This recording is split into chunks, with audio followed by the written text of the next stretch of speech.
Good evening, Philippines. Good morning, good afternoon, world. Welcome to another interesting episode here at the English Blog. My name is Adrian. I'm Christine. I'm PJ. And I'm Sarah. And we are the English Blog team. In today's episode, Season 3, Episode 6, we are talking about how to use Bloom's taxonomy in class. So stay tuned. Don't forget that we provide customized lesson plans. We also do unit planning and curriculum mapping. We have life and career coaching sessions, and we produce weekly vlog and blog content related to ESL education. Please do visit our website at www.theenglishblog.com or send us a message on our Facebook. You can find us all across social media. We premiere our vlogs every Friday here on Facebook, and they're also available on YouTube. You can follow our Instagram and other platforms for updates about our upcoming vlogs, new articles, and of course, you can like, subscribe, share, and follow. And please use whatever platform you like to interact with us. Tell us what you think as we go through this video, if you ever use Bloom's taxonomy, and let us know if there's anything you'd like to see from us in the future. We're here to serve you, so talk to us. That is right. So Sarah's right on the money. If you guys have any questions or suggestions of what you want us to cover in the future, please make sure to leave it in the comment section. And as you guys watch this episode, don't forget to also let us know where you guys are watching us from, what type of work you do, whether you're a teacher or not, and what brings you to the English Blog. Let's start with the first question. What is Bloom's taxonomy? So Bloom's taxonomy is a teaching framework that classifies human cognition in thinking, learning, and understanding. It's quite popular, and you've probably run across it in a teacher certification course. This is a graphic of Bloom's taxonomy. As you can see, there are 6 different levels, ranging from remember all the way up to creating. The bottom 3 levels, remember, understand, and apply, are also known as lower order thinking skills, whereas the 3 levels at the top, analyze, evaluate, and create, are known as higher order thinking skills. So you want your students to progress from remember all the way up to create, and that is the ultimate goal of a lesson or a course. And you can do that by increasing rigor in small, manageable steps, and you can do that through instructional scaffolding. When you are at the remember level, which is the very lowest level, you want your learner to recall or remember, as the name suggests, information. And then when students have mastered that level, they go up to understanding. And at that level, you want your learner to explain ideas or concepts. And then, of course, you go to the next one, which is apply. And at that level, you want your learner to use your information in a new way. And then you go to the higher order thinking skills. And the first one is analyze. And at that level, you want the learner to distinguish between different parts. Then the second to the last one is evaluate. At that level, you want them to take a stance and justify that stance. And then lastly, at the very highest level, which is create, you want the learner to create something new with the information that they have been taught. And although there are topics where you can scale multiple levels of the taxonomy in a single lesson, especially topics that are maybe a little bit easier, less rigorous, or more familiar to the student, there can also be occasions where you have to spend a longer time on the lower levels, like remember or understand. And when that happens, you don't want to scale multiple levels, especially in a shorter period of time. You want to do it over the course of a few lessons or even several lessons. It depends, due to the nature and difficulty of the content. So with this framing, some Bloom's taxonomy graphics have several verbs, questions, and strategies that you can employ at each level. And I think we have a graph later in this presentation or a graphic that shows different verbs and questions that you can use when creating lessons. So I think that it's important to understand where Bloom's taxonomy came from and how it has become what it is today in order to really understand how you can use it. So Adrian, if you could cue up the next slide, please. So in this graphic, you'll see two different pyramids that look very similar to what Christine just showed you, but they're a little bit different. So the one on the left is the old version of Bloom's taxonomy, which is the original version. This was published in 1956 by Benjamin Bloom, who was an educational psychologist and a team of other educational psychologists. It was really the first attempt. It was a groundbreaking publication because it's the first attempt to, one of the first attempts, I should say, to seriously classify, categorize, and systematically describe the learning process. And it stayed with us and education for many, many years. And in 2001, it became updated, which is the version on the right here with all of the ing verbs, and the version that Christine went through, which is the version that we use today. The 2001 version was updated by a much wider team that included cognitive psychologists, educational evaluation experts, educators, all kinds of a wider group of researchers. And what they did, which I think is really critical to how you're going to use Bloom's taxonomy in your classroom, is the main shift is that they took it from a static description, you'll see the noun form, into ing verbs, because they really want to convey that it is an active, dynamic process that the learner does. It's not static and it's not something done to the learner. It's something that they're actually engaged in. It's the learning process and it's active. And you'll see that they also switched the top of the pyramid, which I think is very important. And you should always bear in mind that the highest level skill, the culmination of what you're teaching, is a creative output, making something entirely new. That's the hardest, highest level thinking skill for any subject, not just English.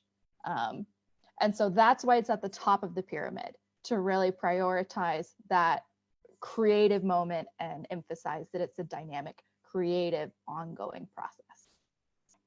Thank you, Sarah and Christine, for that interesting explanation of what Bloom's taxonomy is and how it evolved from one to another.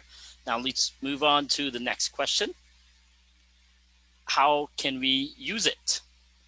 So I think Bloom's taxonomy is really useful in a lot of different ways. Ideally, if you're using it properly, then one of the fundamental principles of lesson design and unit planning is begin with the end in mind, right? So ideally, your objective and your assessments should reflect one another, right? So the goal of your learning should be what you are assessing at the end, whether you have met that goal or not. So what we can do is we can use Bloom's taxonomy as these command terms for what we expect our students to produce or to be able to do. What skill do we expect and what skill are we going to test? And then what comes in between the objective and the assessment are the instructional strategies. So if you remember what Christine said earlier, that is where you do scaffolded instruction, where you break down the skill into parts and you teach them how to use it.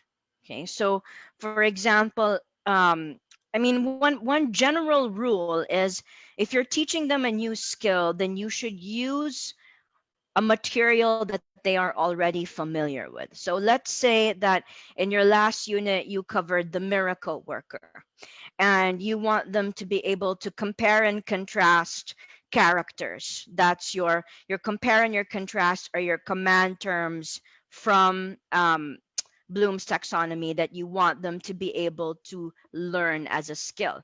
You would use an old text and apply this new skill to an old text. So they're not working with two unfamiliar things, right? So that's the learning strategies in between should be breaking down how to use the skill. So for example, if ever I want them to do higher level, higher order thinking skills, rather, that Christine mentioned, the ones at the top like synthesis, which is now creation, evaluation, analysis, anything analysis onwards, I always give them other skills that they need to get there. So for example, one learning tool I'll teach them is annotation, right? So how do we look for, if we're looking at a piece of nonfiction, how can we get the important parts to analyze, let's say, how cause and effect happened, right?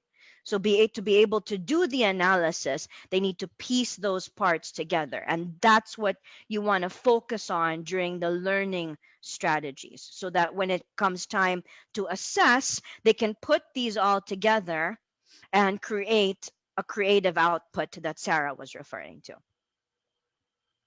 If you guys notice, we're actually all geeking out today in this episode because we want you guys to really learn a lot from this episode. So let me also share my part in that question with this image. So as you can see here, these are the Bloom's taxonomy classifications from remembering to creating on the left. And we put a label here from level 1 to level 6. As Christine mentioned earlier, there are lower order thinking skills from here, and then the HOTS or higher order thinking skills is from 4 to 6. And practically speaking, you can use these verbs, which were already introduced earlier by both Christine and the other speakers. Use these verbs starting from the learning objectives that you guys are going to use in your school or in your corporate training as well. You can also use these to probe your students or trainees to think deeper and to differentiate your lessons as well. You can use these also to use it as a framework for your discussion, so that you can move them from just the lower order thinking skills to the higher thinking skills, which is really the goal. So another piece of advice I want to give you about using Bloom's taxonomy in your curriculum is, if you are going to introduce a new unit and it's something completely unfamiliar with them, you must absolutely start with the lower order thinking skills. You cannot, I mean, this might seem self-explanatory, but I have seen new teachers make the mistake of wanting to go from 0 to 100. And cognitively, your students just are not going to be able to get there. So when introducing something familiar, I suggest that you go through the lower levels before you attempt the higher levels. You don't have to go through every single level, but you do want to start at the bottom and then work your way to the top. As they say, no one graduates from the basics, right? So that's the way to go. That's the way to grow.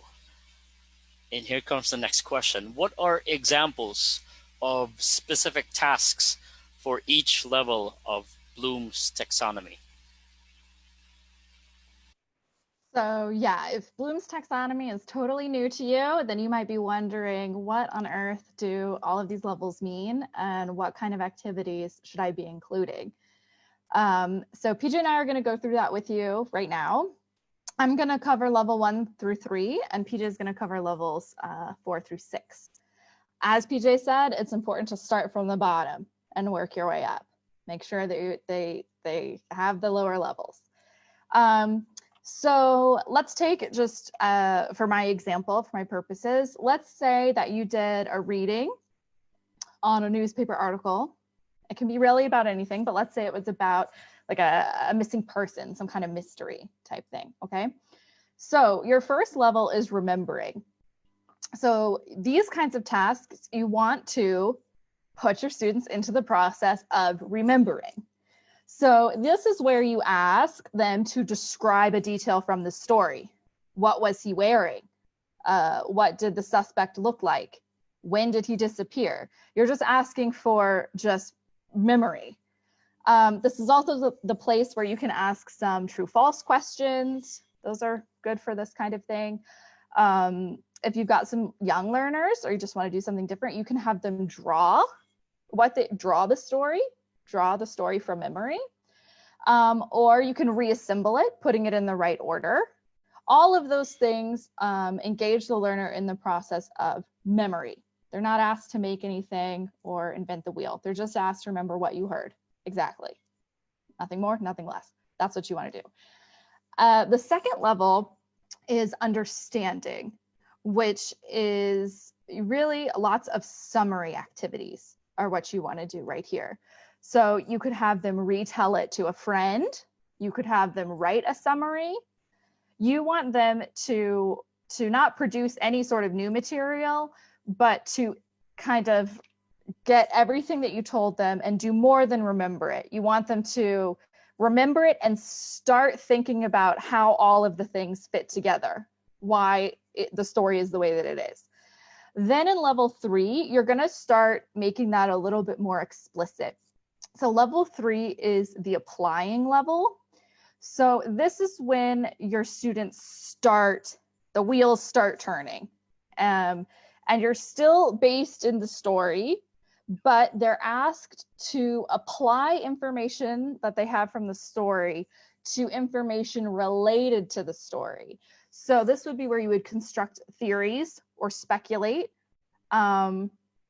It'll be, this is where you ask the question, why didn't the man call the police? Why would he want to go missing?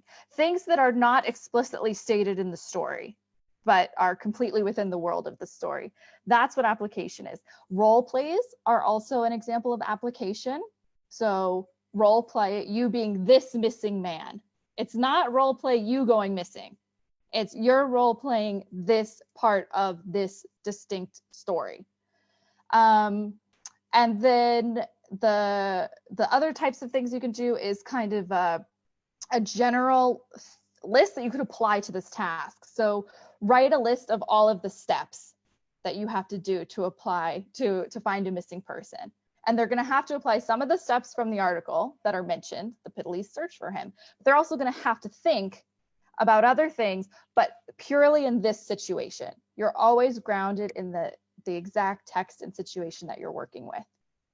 The stage after applying is analyzing. And so this is where we give like our compare and contrast, or anything where we have to distinguish, describe, or identify the parts of a piece that led to a whole. So an example might be if you're teaching Lord of the Flies, you might give an essay, compare and contrast Jack and Ralph's leadership styles. Or if you are part of a social studies classroom, you might say, identify the events that led to the First World War. Okay, so that involves them choosing from a wide variety of data, critical pieces to support their analysis of cause and effect for the First World War. Another one might be, if you've read The Giver, it's an open-ended ending. You might say, based on the way that the story ends, what do you predict will happen in the next chapter? So they would have to write an analysis, choosing facts or choosing events, once again, or details in the story that lead them to conclude what will happen once the book ends. Now, if I wanted to up that and I wanted to go to creating, I might have them write the next chapter of the book in the style that the author wrote it. I mean, if I wanted to add like another dimension of challenge. So that would be analysis. And then evaluation, I love evaluation. So my summative essays are always based in evaluation. So I love teaching kids how to build an argument. So whenever they are having to argue a point of view or justify why they believe what they believe, that's where we're starting to get to evaluation. So a paper that I often assign when I teach Romeo and Juliet is, who is to blame for the death of Romeo and Juliet? And I allow them to decide if it's one person to blame or a group of people to blame, as long as they can argue well who they really believe it is based on the textual evidence. So that's an evaluation question. And then creation is, if you're familiar with the terms text tapping or text reformulation, that's a form of synthesis or creation. So you take the elements that you've learned and you create something new with what you know. I do this often when I teach allegory. So when I teach Edgar Allan Poe and I teach Masque of the Red Death, sometimes I have them come up with their own allegories. Or as a summative, what I would do is, if I teach Edgar Allan Poe's short stories, then what I'll have them do is come up with a Gothic story at the end of the unit based on the criteria of what makes a story Gothic. Right? So they're using the information that they've learned in the unit to create something totally new. And creating there has, the reason it is at the top is because it's synthesis, it's evaluation, it's analysis, it's all a little bit of that goes into the creation process. All right. What are examples of assessments using this framework? All right. So you see here in the graphics that we all have the 6 levels there, from remember to create. And you guys who are watching us from the Philippines to all over the world can actually take a screenshot of this, because these are specific practical assessment types that you can use. So if you see from the remember portion, you have quizzes with multiple choice, fill in the blank questions. Understand, you have short answer question, discussions, concept map, comparison chart. Under evaluate, you have projects, problems, case studies, simulations, critiques, debates. For create, you can give them projects, presentation, artifacts, showcase. So you just have to be really creative and give them proper rubrics and guidelines so that they can deliver what's required of them. Yeah, that's a very, very helpful graphic. I would say it depends on whether you're giving a formative assessment or a summative assessment. So as you could see in the graph that Adrian just showed, you had the lower order thinking skill levels. And at that level, multiple choice, a short answer, true, false questions make total sense. But once you reach the higher order thinking skills like analyze, evaluate, create, or it's an advanced class or towards the end of the course, you could consider things like oral presentations or written essays or artifacts showcases. And then when you get to the summative assessments, when you get to the end of the course, this is when it would be useful to assess learning towards the higher order thinking skills, which include analyze, evaluate, and create. And they should be able to apply their knowledge to everyday situations beyond what you taught in the course. They should be able to, take a stance and defend it, make a booklet, make a flow chart, a showcase, or a series of tips based on their learning. And then PJ was talking about combining all the elements that students have learned. In my case, I teach literature in addition to teaching ESL. And in my literature classes, I teach literary criticisms. And in my classes, in the form of a final essay, I like to teach them how to combine different types of literary criticisms and create something completely new and different. Like, let's say I teach Marxism and I teach new criticism. And in the final essay, they can combine the two and make something completely new. If you're doing a formative, chances are they are at the lower levels. And if you're doing a summative assessment, they are at the higher levels. So you should assess your students accordingly. What are some challenges you might encounter using this framework?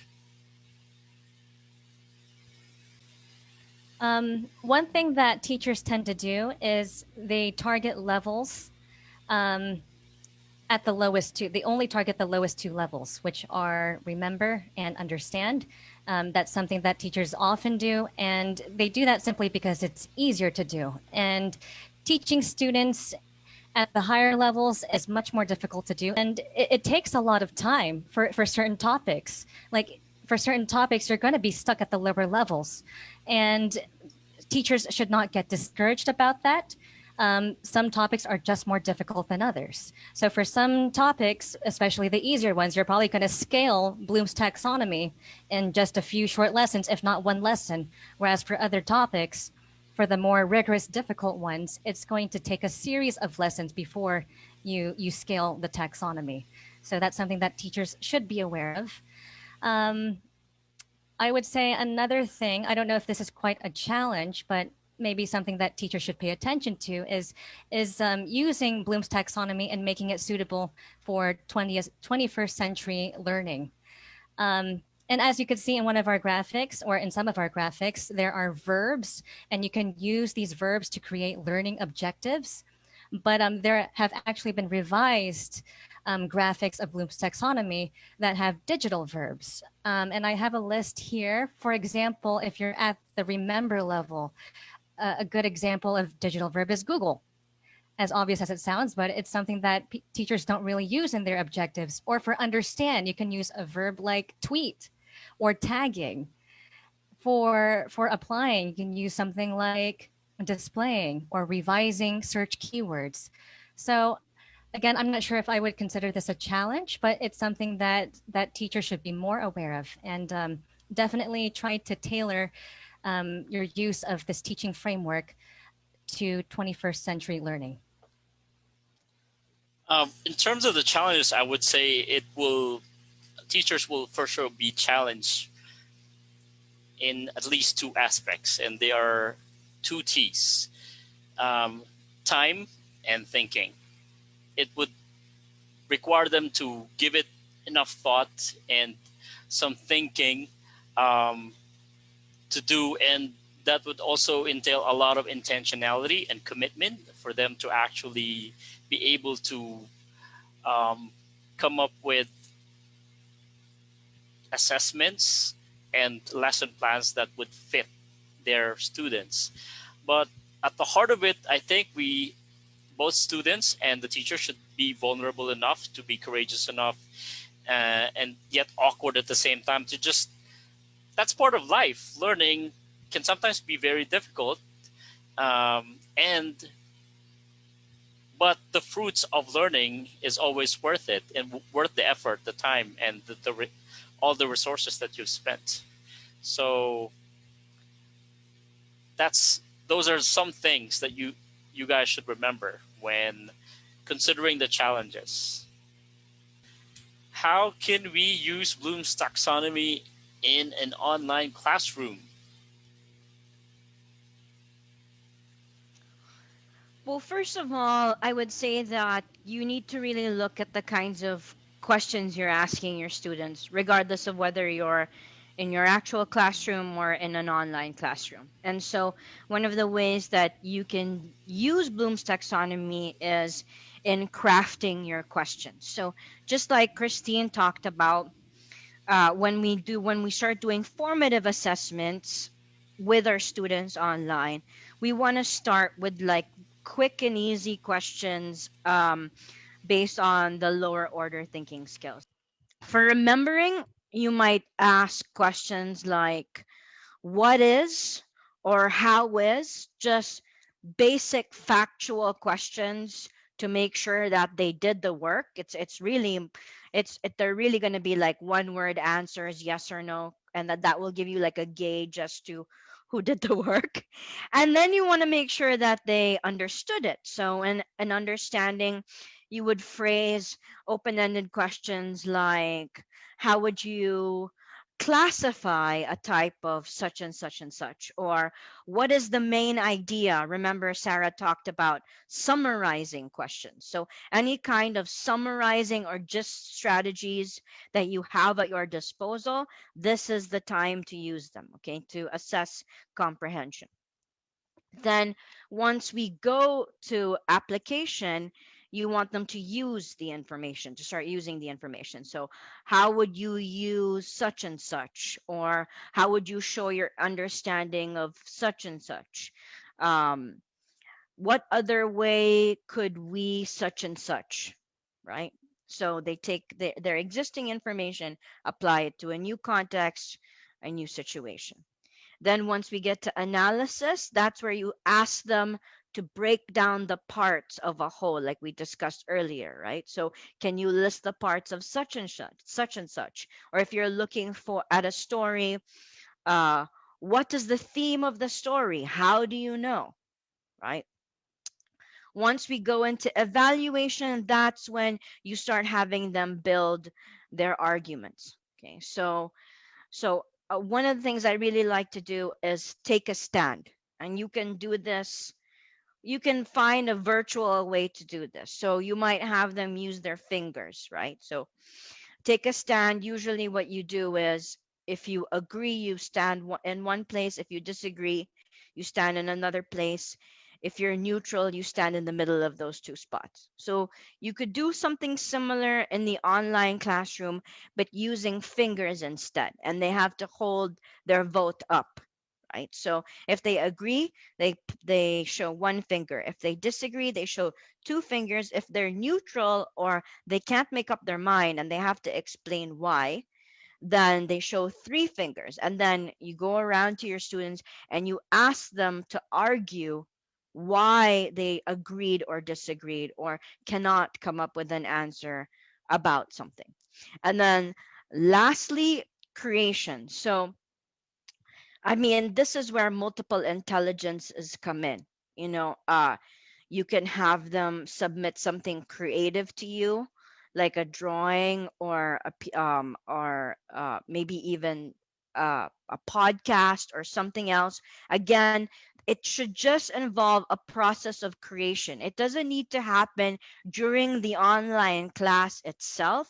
It can be assigned as a project or as an assessment. But if you want to ask them questions, I would suggest that you ask them synthesis based questions, because creation really happens at the apex of synthesis. I mean, if you look at how thought progresses, in order to come up with something new, you would have to fuse together all the parts that you already know about it to come up with a new idea. So you might ask questions like, um, how would you solve the problems that we encountered? Can you invent something that might address the concerns that we're looking at? Or what about a theory? Can you come up with a theory or formulate a theory for such and such? And those are the kinds of questions that will start getting their creative juices flowing, and you'll be doing the same thing just in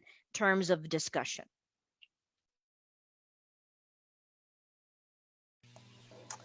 So yeah, as PJ said, this taxonomy is vitally important with how you ask your questions and how you move your course along through that process. I want to point out some specific things to keep in mind when you're designing your tasks for online learning, because I think that Bloom's taxonomy is a really good way to get teachers thinking more creatively about the types of tasks that they can do. If you're in an online classroom and you are feeling lost as to how to vary your tasks, I really highly recommend going to the taxonomy and looking at all of the synonyms, as Christine said earlier, and choosing one at each level and building your task around that. It will help give your online lesson structure and focus.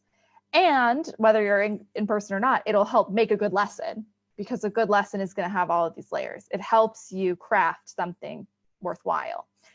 What I really want to emphasize here is are, I guess, mainly two things. First, I will start with the bottom of the pyramid, remembering. Very important to never ever forget the bottom of the pyramid.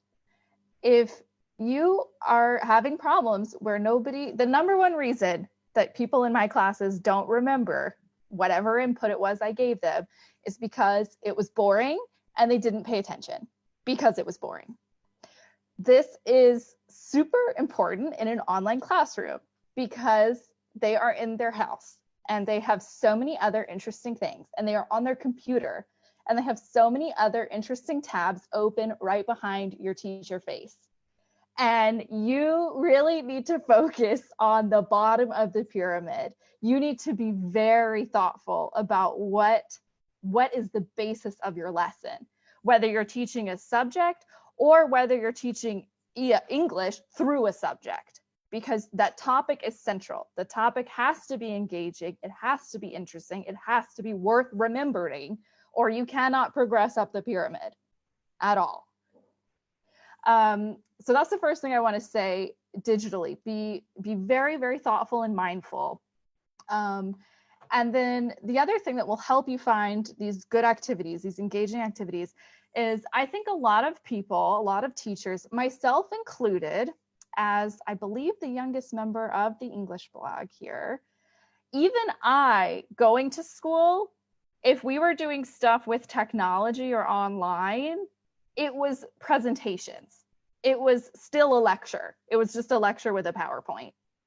And that is not taking advantage of everything that online learning can give you. So I think that many teachers, even young teachers or new teachers, are not quite digital natives in the way that today's students are.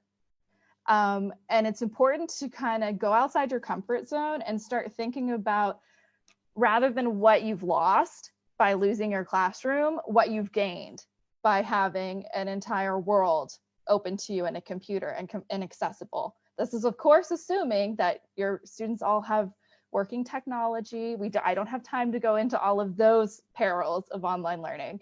But if you've got the hardware that you need, then seek out and use different types of media that you could not use in your classroom, your physical classroom. And that will make your digital lessons make more sense, because it could only be done digitally. It'll be inherently more engaging and just, what's the word? Consistent, internally consistent. So I really, really recommend starting with your topic. It's easy if you have a topic and if you're teaching a subject in English, like I taught science in English, so you start with your science topic. If you're teaching ESL, you need to choose a really good topic to base it all around.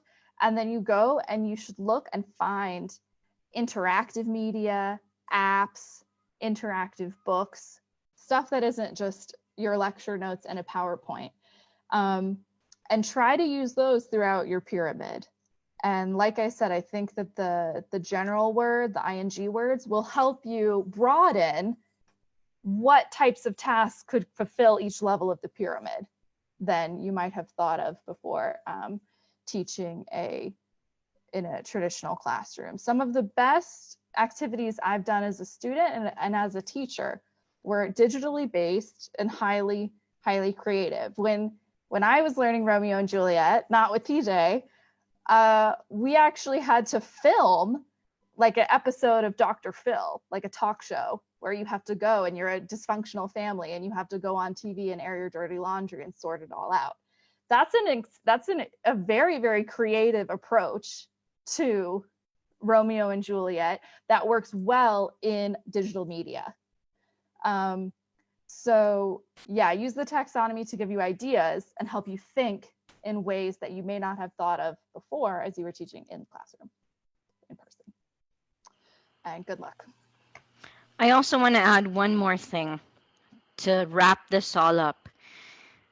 Like what my colleagues have echoed here, Bloom's taxonomy is a very useful tool, but you must take the necessary time to prepare in advance. Do not make the mistake of thinking that you can go into the classroom and wing it with your questions. Prepare your questions in advance. Prepare your learning tasks in advance. Be very clear in your mind in advance of what you want to accomplish within the lesson or within the unit using Bloom's taxonomy. And do not veer away from that. Otherwise, it will become this multi headed Hydra beast that you are trying to kill all at the same time. So take care. And like Sarah said, good luck.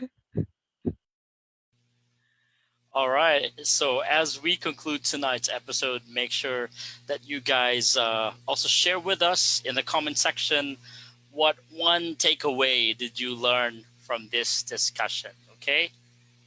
All right, that wraps up our episode on Bloom's taxonomy for today. Please don't forget that we provide customized lesson plans.